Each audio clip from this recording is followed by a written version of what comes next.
Мемлекет басшысы Қасым-Жомарт Тоқаевтың тапсырмасымен 2021 жылдан бері елімізде тәуелсіздік ұрпақтары жобасы жүзеге асырылып келеді. Жастарды қолдауға арналған грантқа ғылым, медиа, бизнес, мәдениет саласындағы 14 пен 29 жас аралығындағы азаматтар қатыса алады. Өткен жылы аталмыш грантқа 3 мегаполистен 14 жоба ұсынылып, 4-еуі қолдау тапқан болатын. Ерекше идеялар мен бастамаларды іске асыруға ұмтылған жандардың бірі Даяра Жолдаспай. Ол грант иегері атанып, бүгінде өз жобасын іске асырды. Толығырақ тілші бейнематериалында.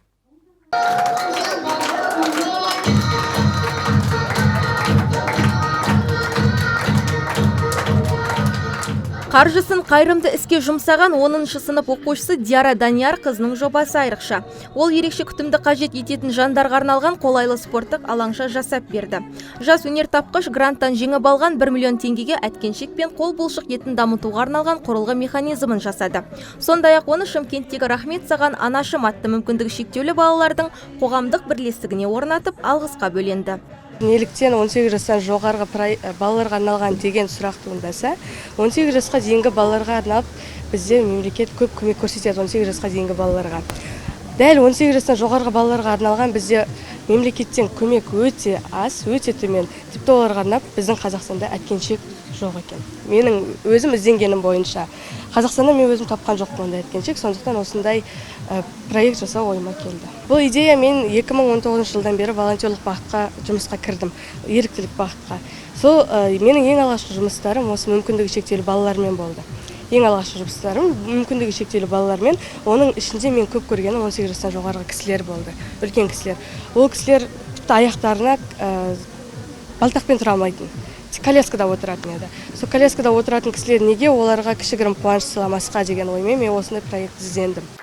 Алаңшаның ашылу салтанатына грант иегерінің туыстары, қалалық ішкі саясат басқармасының қызметкерлері және Абай ауданының әкімі арнайы қатысты.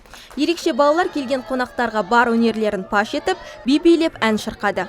Тіпті қойылымдар қойды.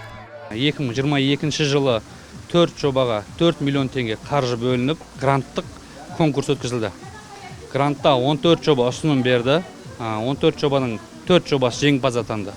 Оның 3 жобасы біреу мобилография оқыту туралы жастарға, екінші бағыты тоже мүмкіндігі шектеулі жандар жеңіп алған болатын.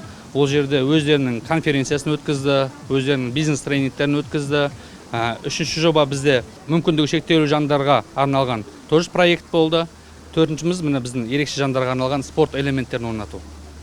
Яғни бұл проекттің уникалдылығы неге? Бізде Шымкент қаласында бұндай әткеншек жоқ.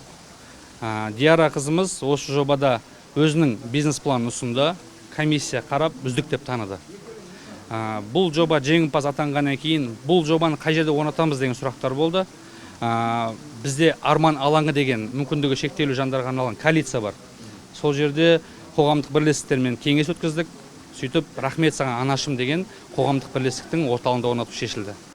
Айта кетейік, Рахмет саған анашым қоғамдық бірлестігі мүмкіндігі шектеулі ата-аналардың ұйымдастыруымен құралған. Мұнда 14 пен 35 жас аралығындағы 20-дан астам бала күндізгі уақытта ем қабылдап түрлі үйірмелерге қатысады. Аталмыш мекеме кәмелет жасынан асқан ерекше жандарға арналған Шымкенттегі жалғыз орын. Шара барысында мекеме басшылығы алаңша үшін өз ризашылығын білдірді. Біздің орталық қала бойынша біреу-ақ өзі және ерекшелігі сол үйден ашылған. Бұл орталықта ашылу мақсаты енді өзімде 2 мүмкіндігі шектеулі балаларым бар. 18-ге дейін олар бүкіл осындай оңалту орталықтарында болып жүрді, арнайы жерлерде болып жүрді.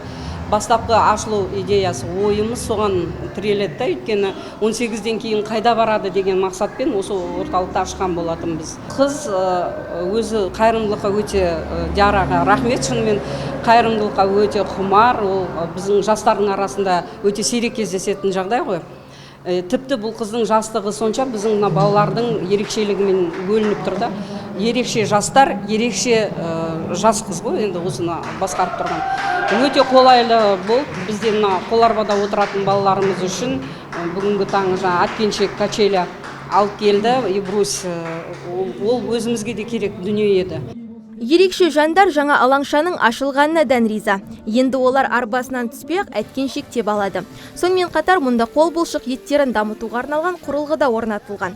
Мемлекеттен алған қайтарымсыз қаражатын сауапты іске жұмсаған Диараның ісі үлкенге үлгі, кішіге өнеге. Инсара Нарзуллақызы, Нұржан Сейдазимов, Сәкен Серқол, Әділет ақпарат.